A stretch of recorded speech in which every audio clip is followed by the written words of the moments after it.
जो बुद्ध की बात करते हैं तो व्हाट्सएप यूनिवर्सिटी में पढ़ के मत आओ। वो बहुजन हिताय और बहुजन सुखाय था। और अब का जो 80 का दशक का बहुजन है ना, वो बहुजन है कि हम देश का हुक्मरान बनना है हमें। यूपीएससी का पीटी का एग्जाम देखें आप, आपकी बेटी ने दिया था नीट का एग्जाम, दिया था।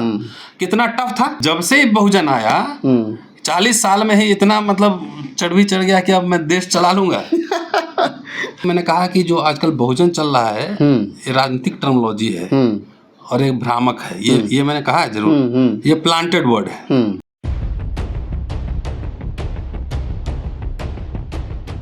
क्या प्रोफेसर रतनलाल, भगवान गौतम बुद्ध, डॉक्टर अंबेडकर, कांशीराम और वो तमाम बहुजन पुरखे उनसे ज़्यादा बुद्धिमान हो गए हैं या ज़्यादा बड़े हो गए या ज़्यादा ज्ञानवान हो गए हैं? प्रोफेसर रतनलाल ने 25 तारीख को एक भाषण दिया था Gandhi peace foundation IITO Delhi पर, और उन्होंने कहा था कि बहुजन शब्द जो है वो राजनीतिक शब्द है, इसको ज़्यादा इस्तेमाल करके लोगों को भ्रमित किया जा रहा है। कुछ लोगों ने टिप्पणी की कि ये तो बुद्ध के ज़माने से चला आ रहा है बहुजन शब्द, और बहुजन शब्द को डॉक्टर रतनलाल जो गलत तरीके से पेश कर रहे हैं। नमस्कार, मैं राहुल नागपाल और आप देख रहे हैं सोशल मीडिया। जैसा आपने सुना इस वीडियो के स्टार्टिंग में कि क्या प्रोफेसर रतनलाल बुद्ध, अंबेडकर और कांशीराम से ज़्यादा ज्ञानवान हैं, क्योंकि लोग ऐसा कह रहे हैं कि बुद्ध से लेकर के और अंबेडकर तक बहुजन शब्द का इस्तेमाल जो वो हुआ है, क्यों हुआ है, किस क्रम में हुआ है, कैसे कैसे और कहाँ कहाँ हुआ है। सर, लोग बड़ी आपकी कह रहे हैं कि रतनलाल जो है वो बाबा साहब से ज़्यादा बुद्धिमान हो गए, बुद्ध से ज़्यादा बुद्धिमान हो गए, बहुजन शब्द को लेकर के इस प्रकार की टिप्पणी आपने कर दी। आपने भाषण मेरा पूरा सुना? हाँ, पूरा सुना।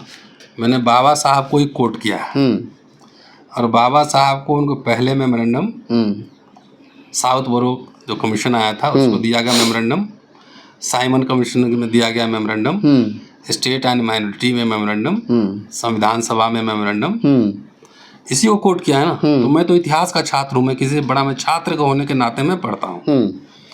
अब सवाल है, मैंने कहा कि जो आजकल बहुजन चल रहा है ये राजनीतिक टर्मिनोलॉजी है और एक भ्रामक है। ये मैंने कहा है जरूर, ये प्लांटेड वर्ड है और इसको बुद्धा, इसी से तो लोगों को दिक्कत है। आप कह रहे प्लांटेड है, लोग कह रहे हैं 2500 साल पहले बुद्ध ने जो है उसको प्रचलन में ले आए हैं। एकदम लाए हैं। हाँ, तो उन्होंने किस सेंस में लाया है, किस टर्म में लाया है, ये जानना पड़ेगा ना। बहुजन हिताय बहुजन सुखाय एक दार्शनिक शब्दावली है ना।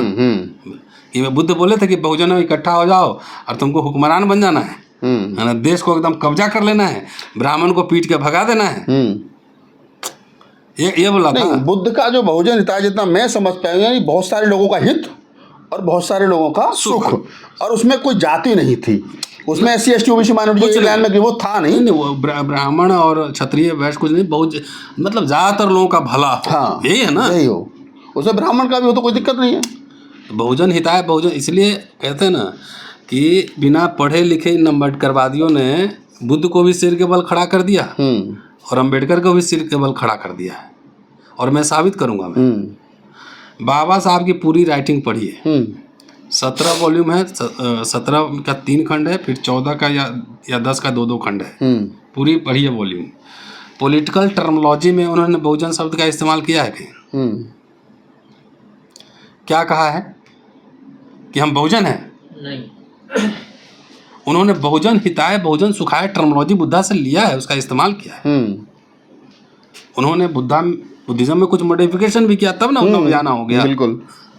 बाबा साहब की पूरी जिंदगी ये साबित करने में लग गई कि SC ST ये शेड्यूल कास्ट, ST भी नहीं, शेड्यूल कास्ट, अनुसूचित जातियां, उसके पहले अछूत, जैसे मुसलमान माइनॉरिटी हैं और पहले माइनॉरिटी का आधार क्या होता था? पॉपुलेशन और धर्म। तो धर्म के आधार पर मुस्लिम माइनॉरिटी हो गया और पॉपुलेशन के आधार पर एंग्लो इंडियंस, ईसाई, ये सब माइनॉरिटी हो गया। तो बाबा साहब ने इस परिभाषा को बदला कि सिर्फ आबादी और धर्म के हिसाब से नहीं, जो सोशल भेदभाव डिस्टेंसिंग है वो भी एक पैरामीटर है माइनॉरिटी साबित करने का। तो ये जो जितना घूम रहा है अभी, जितना फुल पैंट शर्ट पहन के घूम रहा है, और शेड्यूल कास्ट को जो रिजर्वेशन मिला वो मेजॉरिटी होने के कारण मिला कि माइनॉरिटी होने के कारण मिला? माइनॉरिटी होने के कारण मिला कि संख्या में कम है, साधन नहीं है, संसाधन। हम जो सामाजिक हायरार्की है, हम गांव के ठेले हुए बाहर लोग हैं, इसलिए बाबा साहब ने पृथक बस्तियों की मांग की थी 1942 में। और फिर जब स्टेट एंड माइनॉरिटी लिखा मिनी संविधान, उसमें भी कहा कि सरकार का काम है कि अछूतों को एक जगह अलग बसाया जाए, क्योंकि हर गांव में एक माइनॉरिटी है, इसलिए जो भी आता है उसको पीट देता है ना। वो अपनी मजदूरी मांगता है तो उसको विद्रोह समझा जाता है, उसका सामाजिक बहिष्कार होता है, दुकानदार सामान देना बंद कर देता है, मालिक मजदूरी कर देना बंद कर देता है, तो उस पर असहनीय पीड़ा है। ये बाबा साहब बोल रहे थे। बाबा साहब ने कहीं कहा कि हम बोले कि हम अल्पसंख्यक है, राष्ट्रीय जीवन में हम लोग अल्पसंख्यक है, इसलिए वी नीड प्रोटेक्शन, इसीलिए हम हमारे रक्षा के उपाय किए जाने चाहिए। बिल्कुल। तो बाबा साहब को सर के बल किसने पलटा? बाबा साहब के जमाने में भी अस्पृश्य जातियों में भी एका नहीं थी। जब धर्म परिवर्तन की घोषणा यवला में हुई तो सिर्फ महार परिषद थी, महारों की सभा थी। उनसे पूछा गया कि सिर्फ महारों की सभा क्यों? तो उन्होंने कहा कि ये कोई ऐसी सभा नहीं है जिसमें कोई मांग हो कि भाई खाली महार के लिए मांग रहे हैं, बिल्कुल, है ना, कि राजनीतिक अधिकार मांग रहे हैं या नौकरी मांग रहे हैं। ये स्वैच्छिक सभा है कि जिन जिन को धर्म परिवर्तन करना है मेरे साथ, वो हमारे साथ आ जाए। तो इसलिए सभी जातियां अपनी अपनी जातियों में सभा करें और जिनको हमारी सहमति, हमसे सहमति आ जाए, हम सब मिलके काम करेंगे। ये था ना। तो फिर महारों के बाद मांग की भी सभा हुई, ऋषि समाज की सभा हुई, चमारों की भी सभा हुई, मातंग की हुई, सब जगह बाबा साहब गए बोले। बाबा साहब तो ये बहुत समझ चुके थे बहुत पहले कि हमें अछूतों की हितों की रक्षा करनी है, क्योंकि सबसे सोशल हायरार्की में सबसे ज्यादा पिटे हुए लोग ये हैं। तो जो उन्होंने स्टेट सोशलिज्म की बात की स्टेट एंड माइनॉरिटी में, संविधान सभा में स्वीकार नहीं हो पाया। बिल्कुल। तो बाबा साहब को समझौता करना पड़ा। तो बाबा साहब को समझौता करना पड़ा तो क्या हुआ? राज्य के नीति निर्देशक तत्व आए उसमें, directive principle of the state, कि राज्य जो है ना इनके उत्थान के लिए काम करेगा। राज्य की इच्छा के ऊपर छोड़ा गया। तो राज्य की इच्छा पे छोड़ा गया। तो बाबा साहब के बाद जगजीवन राम, जवाहरलाल नेहरू, इंदिरा गांधी, तमाम लोग जो सोशलिज्म का आइडिया था उससे उन्होंने पब्लिक सेक्टर यूनिट बनाया, कॉलेज यूनिवर्सिटी खोले। बिल्कुल। उसमें इनकी भागीदारी हुई, दलितों को भी पब्लिक सेक्टर यूनिट खुले। और जब से बहुजन आया 40 साल में ही इतना मतलब चढ़ गया कि अब मैं देश चला लूंगा। तो जब उस समय बाबा साहब के जमाने में बहुजन नहीं था, तो एक सांस में आप लोग काउंट करते हो कि SC ST OBC माइनॉरिटी गिन देते हो ना। हमने सभा में उस दिन हाथ उठवाया था ना कि इसमें कितने OBC के हैं, तो 3 लोग। तो सारा ठेका ही दलितों ने लिया है ना पूरे समाज का। इस चक्कर में जो पैंट पहने थे ना, पैंट उतरने वाला है। और OBC कह रहा है कि जल्दी उतरे, इनकी उतरे पहले। नहीं, जो भी कहे हम नहीं कह रहे हैं, वो तो RSS बीजेपी बैठा हुआ है ना भाई। 40-50 साल में जो कुछ बना था उसको खत्म कर रहा है। नहीं, अब तो SC में भी वर्गीकरण कर दिया। आपकी बेटी ने दिया था नीट का एग्जाम, दिया था। कितना टफ था? पूरा टफ था ना। इसका क्या डिजाइन है? इसका डिजाइन ये है कि इतना टफ कर दो जो पब्लिक स्कूल में इंग्लिश पढ़े हुए बच्चे आए वही जो है इसमें पास कर पाए। पता है कि नहीं? बिल्कुल। हुक्मरान बन रहे हो ना, बहुजन हो ना। बिल्कुल। किसी नेता ने किस पे चर्चा की? सिर्फ स्टालिन की पार्टी DMK और P विल्सन साहब को छोड़ के। UPSC का PT का एग्जाम देखें आप, BA के लेवल का मान लो कि मैथमेटिक्स या इंग्लिश पूछा जा रहा है, तो गांव में हिंदी मीडियम का जो स्टूडेंट पढ़ रहा है, एक तो टीचर नहीं है, स्कूल नहीं है, हिंदी मीडियम में पढ़ाई हो रहा है, हिंदी का टीचर ही कंप्यूटर पढ़ा रहा है, मैथ्स पढ़ा रहा है, तो उसका बच्चा कभी IAS बन पाएगा? पहले तो मजदूर का बेटा भी बना है इसी देश में। बना है कि नहीं बना? बिल्कुल बना। तो शिक्षा, एजुकेशन, रोजगार सब गायब हो रहा है। SC ST OBC माइनॉरिटी पूरा हम 85 बोल 90 बोल 95 किए जा रहे हो, तुमको दिख नहीं रहा है? बिल्कुल है कि बहुजन अभी भी बहुजन जो कह रहे हैं, तो क्या जब UP में मान लो कोई यादव ही है और वो एट्रोसिटी कर दिया दलित पे, तो फिर क्यों कहते हो कि यादव है? कहते हैं ना बहुजन ने बहुजन पे एट्रोसिटी किया। फिर तो कहते हैं दबंगों ने दलित का शोषण किया। नहीं, तो फिर यादव नाम ले क्यों वीडियो बनाते हो? फिर बोलो ना कि बहुजन ने बहुजन का शोषण किया। अभी क्या सब एक है? दलितों को ही ले लो तो जितने हैं, रविदास, पासवान, जाटव चमार में भी कटपट चलता है, ये भी मैं जानता हूँ। खटीक, वाल्मीकि सब एक है। तो इसीलिए जो अनरियलिस्टिक बात आप करेंगे, 85% आपको कोई नेता मानेगा? यहाँ तो यादव कुर्मी को नेता मानने के लिए तैयार नहीं, खुद भी यादव को नेता मानने के लिए तो आपको सब नेता मान लेगा। माइनॉरिटी भी, नवाब साहब भी आपको नेता मान लेंगे, आपको यादव जी भी नेता मान लेंगे, आपको ये भी मान लेंगे। तो ये एक पॉलिटिकल टेम्पररी टर्म था जो कि उसका मिथ टूट गया।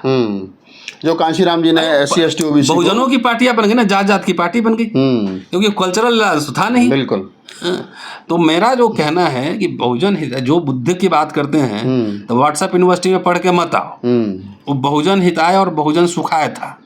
और अब का जो 80 का दशक का बहुजन है ना, वो बहुजन है कि हम देश का हुक्मरान बनना है हमें, तो बन तो लिए हुक्मरान, बन लिए ना।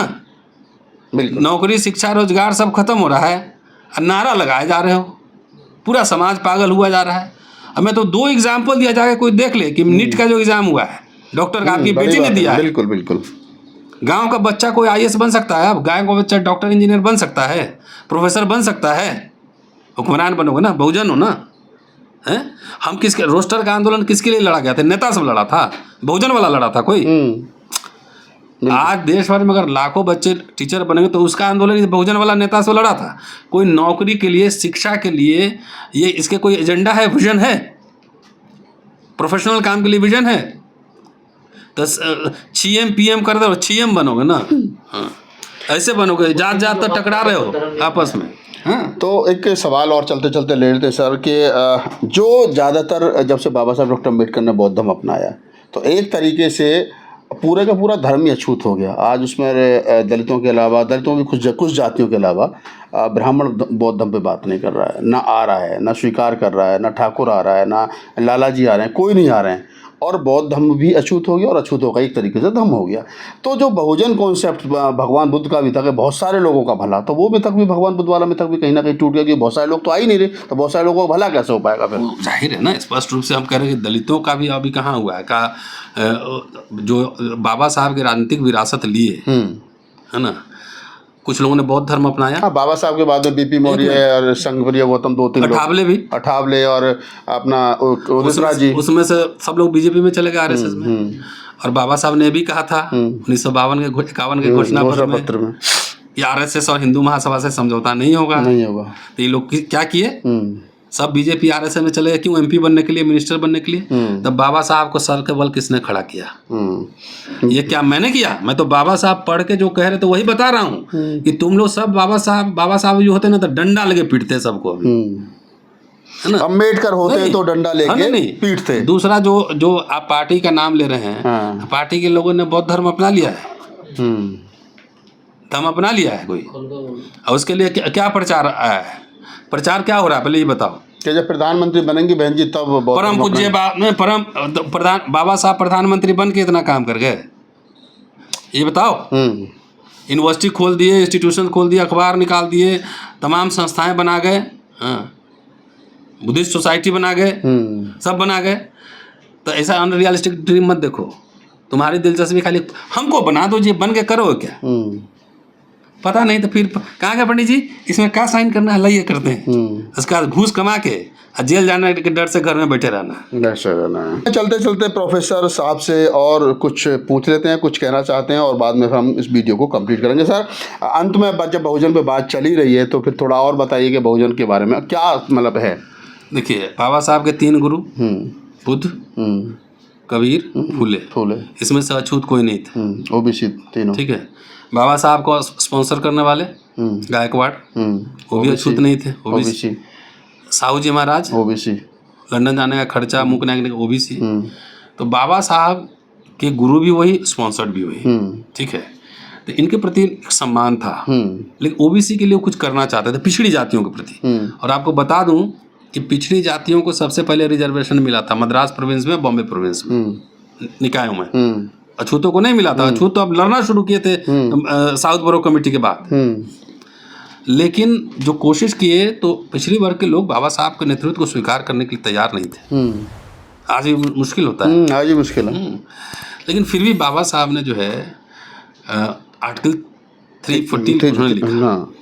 और 1944 या 44 में उन्होंने मराठा टेम्पल नाम से एक मैगजीन निकला था मराठाओं का, उन्होंने इनवाइट किया था कि बाबा साहब आइए बोलिए। तो उन्होंने गए नहीं थे, लेकिन उन्होंने एक संदेश भेजा था। और उसमें कहा था कि शिक्षा नहीं, उच्च शिक्षा की जरूरत होता है। और पिछड़ी जातियों को खास तौर से कह रहे हैं, 2 ही विकल्प है, या तो ऊपर से मिल जाओ, नीचे वाले को दबा दो, या ना तो नीचे से मिल जाओ और ऊपर वाले को कंट्रोल कर लो। तो ये तो बीच का जो है ना, ये अजीब तरह से कंफ्यूजन है ना। तो बाबा साहब ऊपर वाले से मिल गया। नहीं कंफ्यूजन है। हाँ।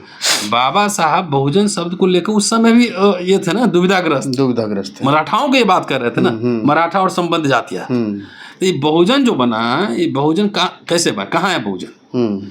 अरे तुम्हारे जाटव चमार में ही नहीं पड़ता है। मैं तो मुझे कई लोगों ने कहानी सुना दी, उसमें से कौन सुपीरियर मानता है, कौन तू ही सुनाया वो कहानी है?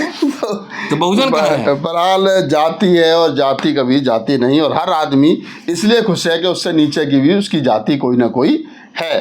बहरहाल पंडित जी इसी आधार पर आप सुप्रीम बने हुए हैं, तो वो चाहते नहीं कि जाति खत्म हो, और हम लोग बहुजन समाज बनाने के चक्कर में जो कुछ मिला था थोड़ा बहुत, वो भी दलितों का जाता रहा है। इस पूरी बातचीत के बारे में आपकी क्या प्रतिक्रिया हमें कमेंट सेक्शन बताइए, और हमें दीजिए इजाज़त। धन्यवाद।